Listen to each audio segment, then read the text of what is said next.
Hello student, সামনেই তোমাদের SSC group সিডির exam রয়েছে। তোমরা সকলেই জানো হাতে গোনার কয়েকটা দিন তারপরেই তোমাদের এক্সাম। তো সেখানে কি করেছে ওরা, নতুন করে সিলেবাসে রিজনিং ঢুকিয়েছে 10 নম্বরে, তাই তো? তো 10 নম্বরে রিজনিং দিয়েছে ঠিকই, কিন্তু রিজনিং এ এই টাইপের কোশ্চেন দিয়েছে। আমি কয়েকটা বই ঘেটে দেখলাম, এই টাইপের কোশ্চেন ওরা দিয়েছে। তো এই টাইপের কোশ্চেন আসার সম্ভাবনা প্রবল রয়েছে।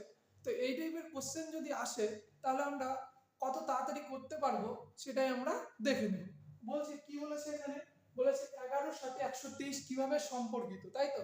11 সাথে 123 এর যা সম্পর্ক 12 সাথে সেটাই হবে, তাই তো? না অন্য কিছু হবে? অন্য কিছু তো হবে না, সেটাই হবে।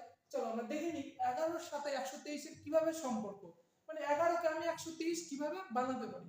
আচ্ছা, 11 ইনটু যদি 11 করি, 11 ইনটু 11 বললে কত হচ্ছে? 121 হচ্ছে। 11 ইনটু 11 মানে কত? 121। সাথে যদি আমি 2 যোগ করি অনায়াসে কত হচ্ছে? 123 হচ্ছে। হচ্ছে তো?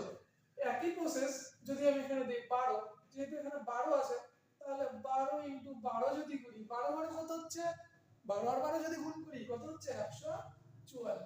তার সাথে যদি 2 যোগ করি কত হচ্ছে? 146। 1 4 6, তাই তো? 146। তাহলে এখানে আমি পেলাম 11 কে আমি 123 বানালাম এই প্রসেসে, এখানেও সেম প্রসেসেই বানালাম 146। অপশনে আমার 146 আছে? হ্যাঁ, অপশনে বি তে আছে। তাহলে এটাই রাইট অ্যান্সার।